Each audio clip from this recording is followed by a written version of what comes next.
কাৰ্বি আংলঙত আৰক্ষী আৰু উগ্ৰপন্থী সংগঠন UPRFৰ মাজত সংঘৰ্ষত UPRFৰ অধ্যক্ষ মাৰ্টিন গুইটে থিতাতে নিহত পদিনিশা সিংহাসন পাহাৰৰ জলেনত সংঘটিত হৈছে এই সংঘৰ্ষৰ ঘটনা আৰক্ষী আৰু কামাণ্ডো বাহিনীয়ে চলাইছিল অভিযানৰ নেতৃত্ব দিছিল মঞ্জা থানাৰ OC জিতুমণি দেখাই উল্লেখযোগ্য যে আগষ্ট মাহত UPRFৰ অধ্যক্ষ মাৰ্টিন গুইটে বুকাজানৰ এটা বনভোজস্থলীত সাধাৰণ লোকৰ সৈতে সেলফি উঠিছিল আৰু তাৰ পিছতে হোৱা সংঘৰ্ষত ইতিমধ্যে তেওঁ থিতাতে নিহত হৈছে পুৱাৰ ভাগত চলিছিল অভিযান কাৰ্বি আংলঙত আৰক্ষী আৰু উগ্ৰপন্থী সংগঠন UPRFৰ অধ্যক্ষ মাৰ্টিন গুইটে ইতিমধ্যে নিহত হৈছে পদিনিশা চলা এই সংঘৰ্ষত ইতিমধ্যে নিহত হৈছে সিংহাসন পাহাৰৰ জলেনত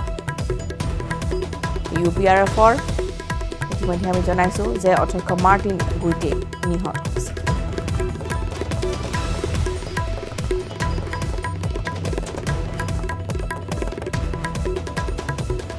নিৰ্বাচনৰ পূৰ্বে অগপলৈ অখনি সংকেত বিগ ব্ৰাদাৰ বিজেপিৰ সমীক্ষাৰ 21 নিৰ্বাচনৰ এখনো আসন নাপায় অগপয় সমীক্ষা মতে উজনি অসম উত্তৰ অসমত এখনো আসন নাপায় অগপয় ৰণত পৰিব অগপ সভাপতি অতুল বৰা আৰু কাৰ্যকৰী সভাপতি কেশৱ মহন্ত 2021 নিৰ্বাচনৰ বাবে বিজেপিয়ে ৰাজ্যজুৰি আৰম্ভ কৰিছে নিৰ্বাচনী সমীক্ষা এই সমীক্ষাৰ অংশ হিচাপে বিজেপিৰ নিৰ্দেশত নতুন দিল্লীৰ এক সংস্থাই সমীক্ষা চলাইছিল অসমত প্ৰফুল্ল মহন্তৰ বাদে পৰাস্ত হ'ব অগপৰ ৰথী মহাৰথী বোকাখাটত 21% লোকেহে অগপক বিচাৰে বুলি মন্তব্য কৰি 47% লোকে বিজেপিক আৰু 30% লোকে জিতেন গগৈৰ পক্ষত আছে বুলি সমীক্ষাত প্ৰকাশ পায়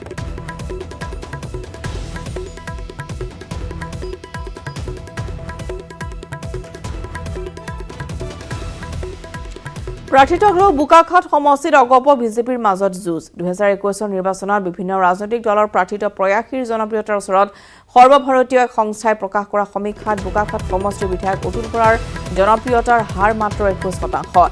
ইয়াৰ বিপৰীতে বোকাখাট বিজেপিৰ যুৱ নেতা আকাশ ফুকনৰ জনপ্ৰিয়তাৰ হাৰ হৈছে 47%। ইয়াকে লৈ উৎসাহিত হৈ পৰিছে বোকাখাট সমষ্টিৰ বিজেপিৰ প্ৰাৰ্থিত প্ৰয়াসী আকাশ ফুকনে সাংবাদিকৰ আগত প্ৰকাশ কৰা মতে বোকাখাটৰ বিজেপিৰ কৰ্মকৰ্তাসকলে আগন্তুক বিধানসভা নিৰ্বাচনত অগপৰ বিজেপিৰ মিত্ৰতা বিচাৰিলেও বোকাখাট সমষ্টিটো এইবাৰ অগপক এৰি দিব বিচৰা নাই বোকাখাট বিজেপিয়ে যিহেতু দলৰ অনুশাসন মানি যোৱা নিৰ্বাচনত সমষ্টিটো অগপক এৰি দিয়া হ'ল গতিকে এইবাৰ সমষ্টিটো বিজেপি দলৰ প্ৰাৰ্থীকে প্ৰক্ষেপ কৰাৰ বাবে বিজেপিৰ বোকাখাটৰ কৰ্মকৰ্তাসকলে গুণাগঠা কৰিছে 2021 নিৰ্বাচনত বোকাখাট সমষ্টিত বিজেপিৰ প্ৰাৰ্থীক প্ৰাৰ্থিত্ব প্ৰদান কৰিবৰ বাবে ৰাজ্য সমিতিক দাবী জনাব বুলি আকাশ ফুকনে মন্তব্য কৰে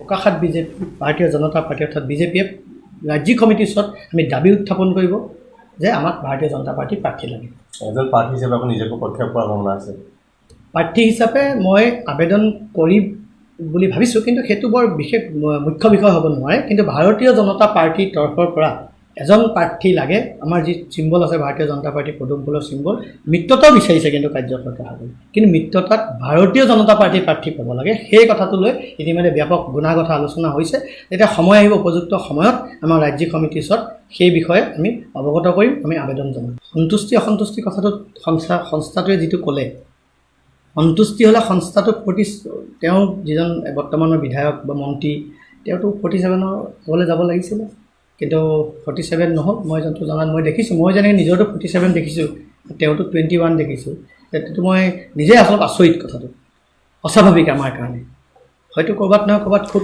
সমাগত বিটিচি নিৰ্বাচনত জয়ী হৈ পৰিষদ দখল কৰিব নোৱাৰিলে ৰাজনীতিৰ পৰা সন্যাস ল'ব কোকৰাঝাৰ লোকসভা সমষ্টিৰ সাংসদ নৱ কুমাৰ শৰণীয়াই মুছলপুৰত এই কথা ঘোষণা কৰিছে সাংসদ শৰণীয়াই বিটিএডিৰ অৱৰো ৰাজ্যৰ সুৰক্ষা আৰু নিৰাপত্তাৰ বাবে সাংসদ হৈছো বিটিএডিত আমাৰ সকলো অধিকাৰ খৰ্ব হৈছে সেয়েহে আমি শেষ আশ্ৰয় হিচাপে ৰাজনীতিত আশ্ৰয় জড়িত হৈ পৰিছো ইয়াতো যদি আমি জয় হ'ব নোৱাৰো তেন্তে কাৰ হৈ ৰাজনীতি কৰিম যদি আমি ৰাজনৈতিকভাৱে অধিকাৰ আদায় কৰিব নোৱাৰো তেন্তে মই সাংসদ হৈ থকাৰ কোনো অৰ্থ নাথাকিব বুলি মন্তব্য কৰি এবাৰ বিটিচি পৰিষদ দখল কৰিব বুলি নিশ্চিতি প্ৰদান কৰিছে আনহাতে 27 অক্টোবৰ পিছত এদিনৰ বাবেও যদি ৰাজ্যপাল শাসন বৃদ্ধি কৰা হয় তেনেহলে বিটিচি জ্বলিব বুলি হুংকাৰ দিয়ে সাংসদ শৰণীয়াই বিপিএফৰ কাৰ্যকাল শেষ হোৱাৰ পিছত ৰাজ্যপাল শাসন বিচাৰিছিল কিন্তু এতিয়া গণতন্ত্ৰ ৰক্ষাৰ স্বাৰ্থত কাৰোবাৰ ময়মতালি আৰু ৰাজনৈতিক স্বাৰ্থৰ বাবে যদি এদিনৰ বাবে ৰাজ্যপাল শাসন বৃদ্ধি কৰা হয় তেতিয়া হলে বিটিচিৰ ৰাইজে ভয়ংকৰ গণতান্ত্ৰিক কাৰ্যসূচী হাতত ল'ব বুলি হুংকাৰ দিয়ে শৰণীয়াই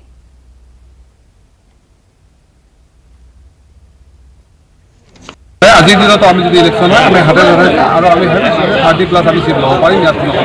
ৰাইজে আমাক একমাত্ৰ MP বনাইছিল এইকাৰণে যে ইয়াত যাতে BTC স্থায়ী শান্তি হয় বা BTC সৰ্বহাৰা অধিকাৰ বা বঞ্চিত ৰাইজে যদি অধিকাৰ ঘূৰাই পায়। গতিকে উদ্দেশ্যৰ ক্ষেত্ৰত যদি আমি ৰাইজ আৰু আমি একমত হ'ব নোৱাৰোঁ বা আমি যদি উমৈহতীয়াভাৱে এইখিনি কৰিব নোৱাৰোঁ তেতিয়াহ'লে আমি ইয়াত পলিটিক্স কৰাৰ কোনো অৰ্থ নাই। আৰু যাৰ কাৰণে আমি পলিটিক্স কৰিছোঁ ৰাইজৰ কাৰণে, আৰু যদি ৰাইজে ভাবে যে এনেকুৱা ধৰণৰ বস্তুৰ প্ৰয়োজন নাই তেতিয়াহ'লে আমি ৰাজনীতি কৰাৰ কোনো দৰকাৰ নাই। যদি আমি পলিটিক্স বাদ দিয়ে ভাল। যদি 27 তাৰিখৰ পিছত এদিনো আচলতে ৰাজ্যপালৰ শাসন বৃদ্ধি কৰা হয় তেতিয়াহ'লে কিন্তু BTC জ্বলিব। কাৰণ আমি যেনেকৈ একমাত্ৰ গণতন্ত্ৰৰ স্বাৰ্থত আমি BPFৰ চৰকাৰ টাৰ্ম শেষ হোৱাৰ পিছত আমি গভৰ্ণৰ শাসন বিচাৰিছিলোঁ আৰু গভৰ্ণৰ শাসনৰ বিৰুদ্ধে যদি চেলেঞ্জ কৰিছিলোঁ আমি তাত নিজে পক্ষ হৈ তাত আমি ৰাজ্যপালৰ সমৰ্থনত আছিলোঁ। ঠিক একেধৰণে আমি গণতন্ত্ৰ ৰক্ষাৰ স্বাৰ্থত আমি আমাৰ কাৰ্যসূচীসমূহ কালি ঘোষণা কৰা হ'ব যে যদিহে কিবা কাৰণত এদিনো যদি কাৰোবাৰ মতালি বা কাৰোবাৰ তেনেকুৱা পলিটিকেল স্বাৰ্থৰ কাৰণে BTCত ৰাজ্যপালৰ শাসন বৃদ্ধি কৰা হয় তেতিয়া কিন্তু BTC ৰাইজে হয়তো ভয়ংকৰ মানে এনেকুৱা ধৰণৰ বা গণতান্ত্ৰিক কাৰ্যসূচীবিলাক লোৱাৰ কাৰণে ৰেডি থাকিব। গহপুৰ সমষ্টি এৰিব নেকি ৰিপুণ বৰাই? পৰাজয় ভৰত গহপুৰ সমষ্টি এৰি অন্য সুৰক্ষিত সমষ্টি বিচাৰি চলাত কৰিছে ৰিপুণ বৰাই। বিশেষকৈ বৰচলা সমষ্টিৰ ওপৰত চকু ৰিপুণ বৰাৰ।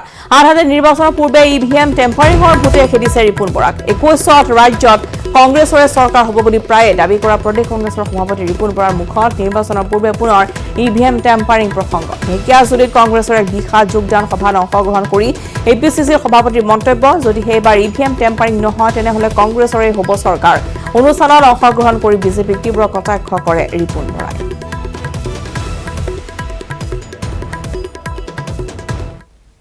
বহুত ঠাইৰ পৰাই নিমন্ত্ৰণ কৰিছে, নট অনলি বৰচলা, বহুত ঠাইৰ পৰাই নিমন্ত্ৰণ কৰিছে।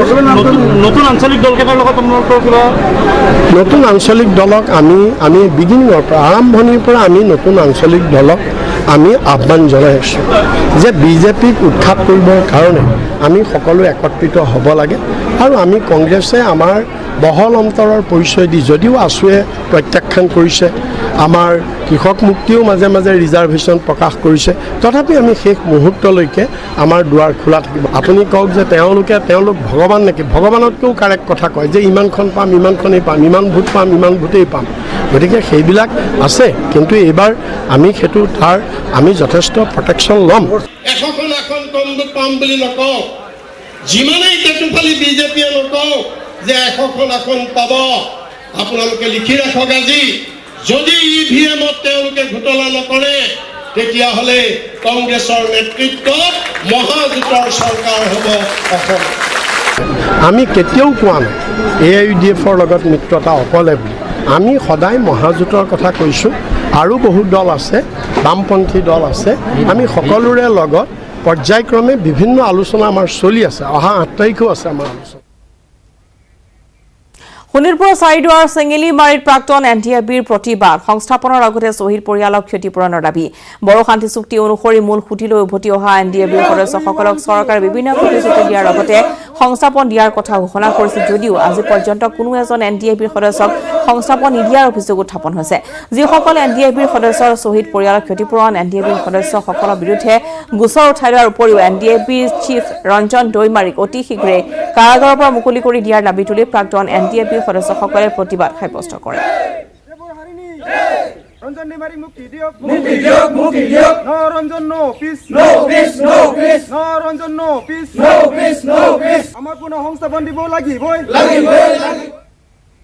ডিগবৈ পাৱৰ টাটা কোম্পানীৰ চাহ উদ্যোগৰ শ্ৰমিকলৈ এটা ভাল খবৰ। অসমৰ চাহ উদ্যোগসমূহৰ ভিতৰত প্ৰথমেই পাইপলাইন গেছৰ সুবিধা লাভ কৰিব পাৱৰ চাহ বাগিচাৰ 2000 শ্ৰমিকে।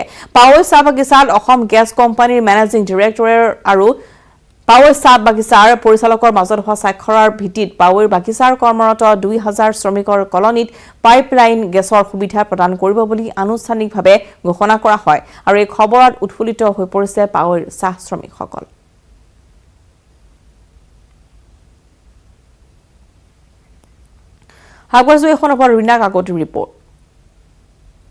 শোষণ আৰু প্ৰবঞ্চনাৰ বলি হৈ থকা চাহ শ্ৰমিকসকলৰ বাবে অৱশেষত আহিল ভাল খবৰটো। অসম চৰকাৰে ঘোষণা কৰা চাহ শ্ৰমিকসকলৰ বাবে যি পাইপলাইন গেছৰ সুবিধা, সেই সুবিধা অসমৰ ভিতৰত পোনপ্ৰথমবাৰৰ বাবে ডিগবৈ পাৱৈ চাহ বাগিচা শ্ৰমিকসকলে পাবলৈ সক্ষম হৈছে। হয়, মই এতিয়া উপস্থিত আছোঁ ডিগবৈ পাৱৈ চাহ বাগিচাত। ইয়াত দেখা গৈছে অসম গেছ কোম্পানী আৰু চাহ বাগিচাৰ কৰ্তৃপক্ষৰ যি তেওঁলোকৰ বুজাবুজি, তেওঁলোকৰ স্বাক্ষৰ আধাৰত ইয়াত থকা যিসকল শ্ৰমিক, সেই শ্ৰমিকসকলে ঘৰে ঘৰে পাইপলাইনৰ যি গেছৰ সুবিধা পাবলৈ সক্ষম হ'ব। আমাৰ লগত আছে অসম গেছ কোম্পানীৰ মেনেজিং ডাইৰেক্টৰ, আমি তেওঁৰ পৰা জানিব চেষ্টা কৰিম। কি ক'ব আপুনি এই ক্ষেত্ৰত? অসম চৰকাৰৰ উদ্যোগত অসম গেছ কোম্পানীয়ে এটা আঁচনি লৈছে, যাৰ ফলত অহা 3 বছৰত 2 lakh gas connection, domestic gas connection দিয়া হ'ব। কিন্তু ইয়াৰ ভিতৰতে এটা অসম গভৰ্ণমেণ্টৰ এটা গাইডেন্সত আমি চাহ বাগানবিলাকত, চাহ শ্ৰমিকবিলাকত যাতে গেছৰ কানেকশ্যনবিলাক সোনকালে পায়, তাৰ কাৰণে আজি এটা আমি চুক্তি এটা স্বাক্ষৰ কৰিছোঁ টাটা কোম্পানীৰ পাৱাই এই ডিগবৈ বাগানৰ লগত, য'ত আমি ইয়াতে 2000 যিটো শ্ৰমিকৰ লেবাৰ কলনী আছে, শ্ৰমিকৰ কলনী আছে, এই কলনীত আমি প্ৰত্যেক ঘৰতে আমি গেছৰ কানেকশ্যন অহা 2 মাহৰ ভিতৰতে আমি দিম। আৰু এইটো যিটো আমাৰ আঁচনি, এই আঁচনিটো জাষ্ট আৰম্ভণিহে। আমি চেষ্টা কৰিম অসমৰ যিমান বাগান আছে শ্ৰমিকৰ প্ৰত্যেক ঘৰতে যাতে গেছ, ঘৰে ঘৰে যাতে গেছ যায়, তাৰ ব্যৱস্থা কৰা আমি প্ৰবঞ্চনা আমি চলাই আছোঁ। আমি ঘৰে ঘৰে কামিয়াৰ মেইনলি মাইকীবিলাক আমাৰ ৱৰ্কফৰ্চ, মেজৰ ৱৰ্কফৰ্চ হয় আমাৰ উইমেন। চ' ইহঁতি মাইকী মানুহ তিতি আহে, গোটেই দিনটো কাম কৰি আহে, খৰিটো তিতা, ভাত বনাবলৈ বহুত টান পায়, ধোঁৱা হয়, এইটো কাৰণে ভেণ্টিলেশ্যনটো নাই, এইটো কাৰণে বেমাৰো হয়, লাংছটো এফেক্ট হৈ যায়। চ' টিউবাৰকুল'চিছ বহুত হাই প্ৰেভেলেঞ্চ আছে আমাৰ টি ইণ্ডাষ্ট্ৰীত। চ' এইটো মানে হিষ্টৰিকেল মমেণ্ট হয় এইটো ভাষা ক'বলৈ গ'লে। চ' আমাৰ অনেক ধন্যবাদ AGCL-ক और हमार APPL हमार कंपनी जी इमानटू इनिशिएटिव लय एटू हमार दुनियार एटा हमार कामिया कारणे व्यवस्था करे। হয়, যিটো ক'ব লাগিব শ্ৰমিকসকল সঁচাই উপকৃত হ'ব বুলি ক'ব লাগিব। যিহেতু গেছ চিলিণ্ডাৰ বুক কৰিব বা পাইপলাইন গেছ বুক কৰিবলৈ সৰ্বসাধাৰণ ৰাইজে বহুত টকা দিব লাগে, কিন্তু এই শ্ৰমিকসকলৰ বাবে বিশেষ সুবিধা লাভ কৰিব, কিয়নো এই শ্ৰমিকসকলে দৈনন্দিন 3 টকাকৈ তেওঁলোকে থৈ মাহত 90 টকা তেওঁলোকে জমা দিব লাগিব বুলি আমাক অসম গেছ কোম্পানীৰ ফালৰ পৰা জানিব দিছে। এই চাহ শ্ৰমিকসকলে এই ধৰণৰ পাইপলাইন গেছৰ সুবিধাতে তেওঁলোকে সঁচাই উপনীত হ'ব বুলি আমি আশা কৰিছোঁ। পুনৰ আন এটি বিৰতি। ত্ৰিপুৰাৰ পৰা কুৰামূৰলৈ যোৱা দলঙৰ দুৰৱস্থা। 2018 চনতে দলংখনৰ আধাৰশিলা স্থাপন কৰিছিল যদিও আজিলৈকে সম্পূৰ্ণ নহ'ল দলঙৰ কাম, যাৰ ফলত ৰাইজে বিপদসংকুলভাৱে ভগ্ন কাঠৰ দলঙেৰে যাতায়াত কৰিবলগীয়া হৈছে। ৰাইজৰ দাবী অতি শীঘ্ৰে দলংখন নিৰ্মাণ কৰিব লাগে।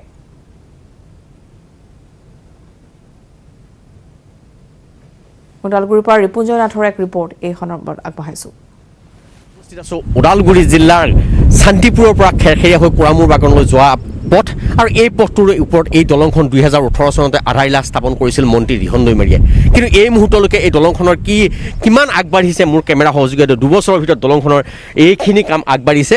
আৰু এইটো এটা ব্যস্ত পথ বুলি ক'ব লাগিব। কুৰামূৰ চাহ বাগিচাকে আৰম্ভ কৰি এই অঞ্চলৰ যাতায়াতৰ বাবে এইখন দলঙৰ যি নিবিদা লাভ কৰিছিল ঠিকাদাৰে, আৰু তাৰপিছত কিন্তু দলংখন আধৰুৱা কৰি থৈ গ'ল। যি স্থানীয় যি পথচাৰী আছে তেওঁলোকৰ পৰা মই জানিব বিচাৰিম, কি ক'ব, কেনেকুৱা অসুবিধা হয় দলংখন? আমাৰতো এইটো বহুত অসুবিধা হৈ আছে। বহুত দিন বছৰ পৰা আমি এই ভাঙা দলঙৰ ওচৰত দি যাব লাগে। কেতিয়াবা কোনোবাই কিমান দিন আগতে পৰিও গৈছে, মানুহ এজন পৰি পেলাই বহুত দুখো পাইছে, খালি ভাগ্যৱানৰ কাৰণে বাচি গৈছে সি।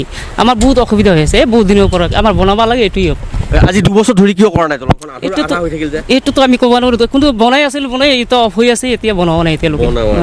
হয়, আৰু পথাচাৰী আছে তেওঁলোকৰ পৰা মই জানিব বিচাৰিম যে কি ক'ব খুৰা, দলংখন আজি 2 বছৰ ধৰি এনেদৰে পৰি আছে, কেনেকুৱা অসুবিধা হৈছে? এইটো দলংখন আজি হ'ব লাগে, এই বছৰ হ'ব লাগে, কিন্তু কেইবা মানুহ ইয়াতে পৰি আছে। এইটো দলংখন এই বছৰ হ'ব লাগে। বহু অসুবিধা হৈছে আপোনালোকৰ? আমাৰ অসুবিধা হৈছে, ইয়াৰ কাৰণে আমি ক'ব লগা হৈছে। বাইদেউ ক'ৰ পৰা আহিছে? এই বজাৰ পৰা আহিছে দোকানৰ পৰা। আপোনাৰ এনেকৈ আহোঁতে দলংখনৰ পৰা অসুবিধা হৈছেনে? অসুবিধা হৈছে বহুতে। আৰু পথাচাৰী আছে তেওঁলোকৰ পৰা মই জানিব বিচাৰিম, আপুনি এই পথৰে প্ৰায় অহা যোৱা কৰে, কেনেকুৱা অসুবিধা হয় এইখন? অসুবিধা হয়, ভয় লাগে অহা যোৱা কৰোঁতে। কিয় দলংখন কিয় নিৰ্মাণ নকৰে? কিয় বা নকৰে, কৰিম বুলি আধৰুৱা কৰি দিছে, কৰিম। কি ক'ব? দলং বুলিয়ে নহয়, ৰাস্তাটো বেয়া, যাব নোৱাৰে আৰু। হোৱা নাই, দলংখনটো হোৱাই নাই, ৰাস্তাটো যাব নোৱাৰিব। সেইদিনাখনহে ছোৱালী দুজন পৰি গ'ল তলত, আকৌ কমৰ ভাইছে হাত ভাঙিছে। বহুত বছৰৰ পৰা বিৰাট কষ্ট পাই আছোঁ এইখন দলং। আগৰ PWৰ নে কোৰামূৰ বাগানৰ কোনটো দায়িত্বত আছে নাজানো আজিলৈকে। একেবাৰে বৰ মানে বহুত বছৰৰ পৰা সেইটো কষ্ট পাই আছোঁ। এইটো দলংখন 2 বছৰ ধৰি আৰম্ভ কৰিছে, এতিয়ালৈ হোৱা নাই একো। নাই হোৱা। শিল বালিৰো অভাৱ নাই, শিল বালিৰ অভাৱ নাই। এয়া শিল বালি একেবাৰে লগতে আছে, কিন্তু একেবাৰে বৰ লেহেমকৈ কৰিছে দিয়ক। হয় আচলতে মোৰ কেমেৰা সহযোগী দেখুৱাবলৈ অনুৰোধ যে এই দলংখন নিৰ্মাণ কৰোঁতে আচলতে শিল বালিৰ ইয়াতে কোনো অসুবিধা নাই, যিহেতু এই নদীৰ লগতে মোৰ কেমেৰা সহযোগীয়ে দেখুৱাব ভূটান পাহাৰৰ পৰা নামি অহা এইবিলাক শিলৰ পৰা আৰম্ভ কৰি বালি সকলো ইয়াতে পোৱা যায়। তাৰপিছতো কিন্তু এই যি ঠিকাদাৰ আছে, ঠিকাদাৰে অতি লেহেমীয়াভাৱে দলংখন কৰাৰ বাবে 2018 চনৰ জানুৱাৰী মাহত 23 জানুৱাৰীত দলংখনৰ আধাৰশিলা স্থাপন কৰিছিল। তাৰপিছত কোনো দলংখন এতিয়ালৈকে নিৰ্মাণ নকৰিলে, যাৰ বাবে ৰাইজে যিহেতু ভুগিব লগা হৈছে ইয়াতে। গতিকে অতি শীঘ্ৰে ৰাইজৰ দাবী অতি শীঘ্ৰে দলংখন নিৰ্মাণ কৰি যাতে ৰাইজৰ যাতায়াত সুবিধা কৰি দিয়ে, তাকে তেওঁলোকে আশা প্ৰকাশ।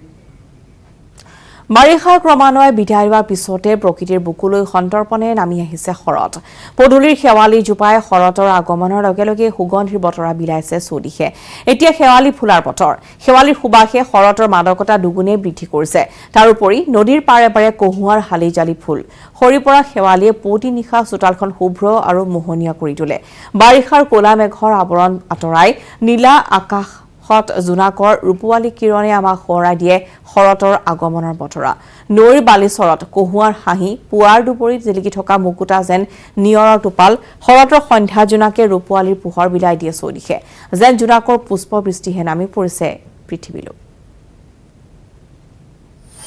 শৰৎ মানেই কহুৱা ফুল, শৰৎ মানেই যেন নিয়ৰৰ দলিচা, আৰু শৰৎ মানেই গৰ্ভৱতী ধাননিৰ সুবাস, তল সৰা শেৱালিৰ দলিচা।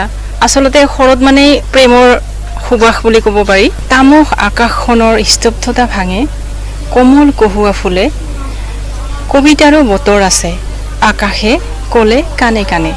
প্ৰদূষণটো আমি বহুত কম পাইছোঁ, আৰু প্ৰদূষণ কম পোৱাৰ ফলতে আমাৰ যি প্ৰকৃতিৰ যি পৰিৱেশ, যি সেউজীয়া, সেই সেউজীয়াটো আমি বেছিকৈ অনুভৱ কৰিছিলোঁ। চাৰিওফালে গছ গছনি লহপহাই বাঢ়ি উঠিছে, আৰু আমাৰ চাৰিওফালে এই সৌন্দৰ্যই আমাক সকলোকে মোহিত কৰিছে। তাৰ বাবে আমি ৰাজ্যৰ দৈনিক বৃদ্ধি কৰোনা আক্ৰান্তৰ সংখ্যা। বৰ্তমানলৈ 1,87,718 জন কৰোনা আক্ৰান্ত চিনাক্ত হৈছে। বিগত 24 ঘণ্টাত 1,518 জন কৰোনা আক্ৰান্ত চিনাক্ত। ইয়াৰে গুৱাহাটী 355, গোলাঘাটত 136, ডিব্ৰুগড়ত 108 জন চিনাক্ত। কৰোনা পজিটিভিটিৰ হাৰ হৈছে 4.26%। বৰ্তমানলৈ আৰোগ্য লাভ কৰিছে 1,53,487 জনে। চিকিৎসাধীন হৈ আছে 33,467 জনকৈ ৰোগী। বৰ্তমানলৈকে কৰোনাই প্ৰাণ কাঢ়িছে 760 জন লোকৰ।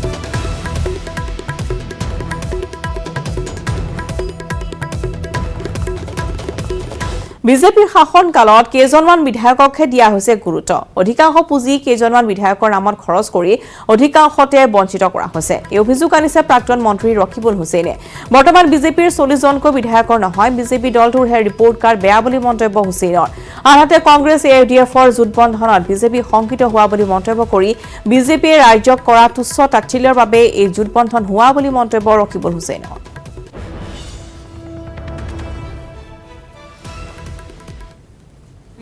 MLA ৰিপৰ্ট কাৰ্ড কেনেকৈ বেয়া হ'ব? যদি চৰকাৰখনে সেই সমষ্টিটোত যদি আৰ্থিকভাৱে অনুদান দিছে, তেতিয়া MLAৰ এচিভমেণ্ট বেয়া হ'ব নোৱাৰে নহয়। গোটেইটো কেন্দ্ৰভূত কৰি কেইজনমান মিনিষ্টাৰ, কেইজনমান MLAকে তেওঁলোকে কেন্দ্ৰীভূত কৰিলে। এতিয়া গোটেই দুখটো MLA কেইটাৰ ওপৰত। 40টা MLA তেওঁলোকৰ বেয়া বুলি কৈ দিছে। ৰিপৰ্ট কাৰ্ড বেয়া।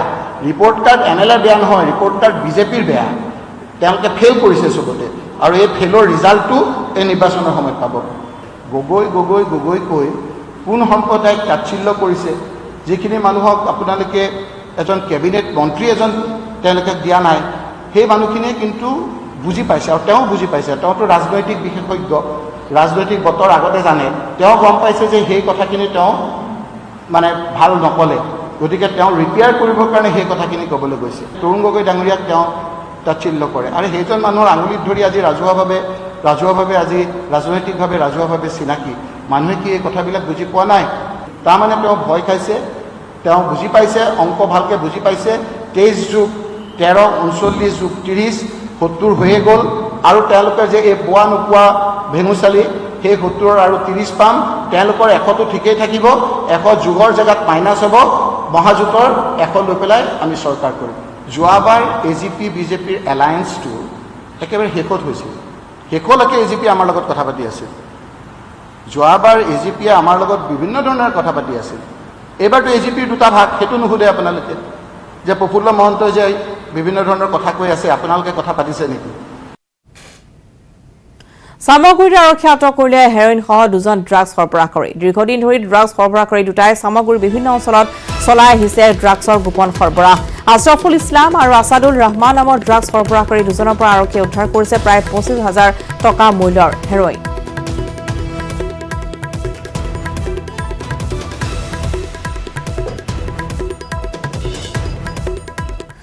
চৰকাৰে কৰিব নোৱাৰা কাম ৰাইজে কৰি দেখুৱালে। ৰঙিয়া ঢেপাৰ গাঁৱত ৰাইজে মেৰামতি কৰিলে চেনিমাৰা কাউৰবাহা গড়কাপ্তানি পথ।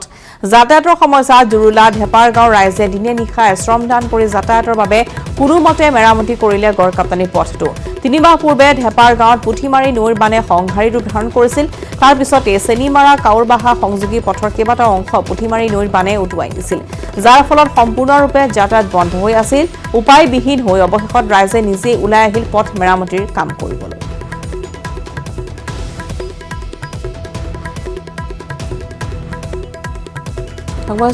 ৰঙিয়াৰ পৰা ইনামুল ইছলামৰ ৰিপৰ্ট। বছৰ ঢেপাৰ গাঁৱত জৰাজীৰ্ণ পথ 3 মাহ পূৰ্বে বানত বিধ্বস্ত হৈ পৰিছিল, পথটো বন্ধ হৈ পৰিছিল। তাৰ পিছত আজি স্থানীয় ৰাইজে আহি পথটো মেৰামতিত লাগিছে। সকলো ওলাই আহিছে পথ মেৰামতি কৰিবলৈ। আমাৰ লগত ইয়াত স্থানীয় লোক আছে, তেখেতসকলৰ পৰা জানিবলৈ বিচাৰিম কেনেকুৱা সমস্যা হৈছিল পথটো ভাঙি যোৱাৰ ফলত। পথটো ভাঙি যোৱাৰ ফলত ধৰকচোন ইমাৰ্জেঞ্চি যিবিলাক ছাৰ্ভিচ আছে সেইবিলাক আমি পোৱা নাই। মোটামুটি বানপানী হোৱাৰ 15 দিন পিছত পানীৰ ওপৰতেই প্ৰসূতি মানে তিৰোতাজনী প্ৰসৱ কৰিছিল। তাৰপিছত 2জনমান বেমাৰী নিব নোৱাৰাৰ কাৰণে চিকিৎসাৰ অভাৱত তেওঁলোকে মৃত্যুবৰণ কৰিছে। বহু ধৰণৰ যন্ত্ৰণা আমি পাই আছোঁ। আজি যিটো নেকি আমাৰ ঘৰচীয়া সামগ্ৰী, সেইবিলাক সামগ্ৰীৰ কাৰণে বহুত মানে টকা পইচা দামেদি আমি কিনি খাব লগা হৈছে, একমাত্ৰ যাতায়াতৰ ব্যৱস্থা নোহোৱাৰ কাৰণে। আজি কি কৰা গ'ল? আজি আমাৰ দলঙৰ মাথা দুটা ভাঙা আছিলে, সেই মাথা দুটা আমি বনালোঁ এতিয়া ৰাইজে মিলি। সেয়ে আমি অনুৰোধ জনাম আমাৰ স্থানীয় বিধায়ক মন্ত্ৰী ভৱেশ কলিতা ডাঙৰীয়াক অতি শীঘ্ৰে যাতে আমাৰ ঢেপাৰগাঁও অঞ্চলৰ বানে বিধ্বস্ত কৰা ৰাস্তা ঘাটসমূহ অতি সোনকালে ৰিপেয়াৰিং কৰি যাতে দিয়ে, মেৰামতি কৰি দিয়ে। পথটোত বানে যি ঠাইত বানে সহায় লৈ গৈছিল, তাৰপিছত পথত অহা যোৱা কৰাৰ ক্ষেত্ৰত যাতায়াত যথেষ্ট অসুবিধাৰ সন্মুখীন হৈছিল আৰু ৰাইজে দাবী জনাইছে চৰকাৰৰ ওচৰত অতি সোনকালে জৰাজীৰ্ণ পথটো মেৰামতি কৰা। দুখন হাট বান্ধি 1 ঘণ্টা 55 মিনিটত 3,492 কিলোমিটাৰ চাইকেল চলাই ৰেকৰ্ড গঢ়িলে গোৱালপাৰাৰ কিশোৰ তানভীৰ ফিৰদৌছে। 1 অক্টোবৰত তানভীৰ ফিৰদৌছে গোৱালপাৰা চহৰৰ আলছালাম হস্পিটেলৰ পৰা চাইকেল চলোৱা আৰম্ভ কৰি বঙাইগাঁও জিলাৰ চলন্তপাৰাৰ পৰা পুনৰ উভতি আহি চহৰৰ চলেজ হস্পিটেলৰ সন্মুখত সামৰণি মাৰে। দুখন হাট বান্ধি 1 ঘণ্টা 55 মিনিটত 3,492 কিলোমিটাৰ চাইকেল চলাই তানভীৰ ফিৰদৌছে পূৰ্বৰ সকলো ৰেকৰ্ড ভংগ কৰি অসম বুক অফ ৰেকৰ্ডত নাম অন্তৰ্ভুক্ত কৰিছে। সৰুৰে পৰাই হাত বান্ধি চাইকেল চলোৱাৰ অভ্যাস থকা তানভীৰে অসম বুক অফ ৰেকৰ্ডত নাম স্থান লাভ কৰাৰ পিছতে ৰাষ্ট্ৰীয় পৰ্যায়ৰ বিশ্ব ৰেকৰ্ড গঢ়াৰ চেষ্টা অব্যাহত ৰাখিছে। তানভীৰ ফিৰদৌছৰ সাফল্যত উৎফুল্লিত হৈ পৰিছে অঞ্চলখন।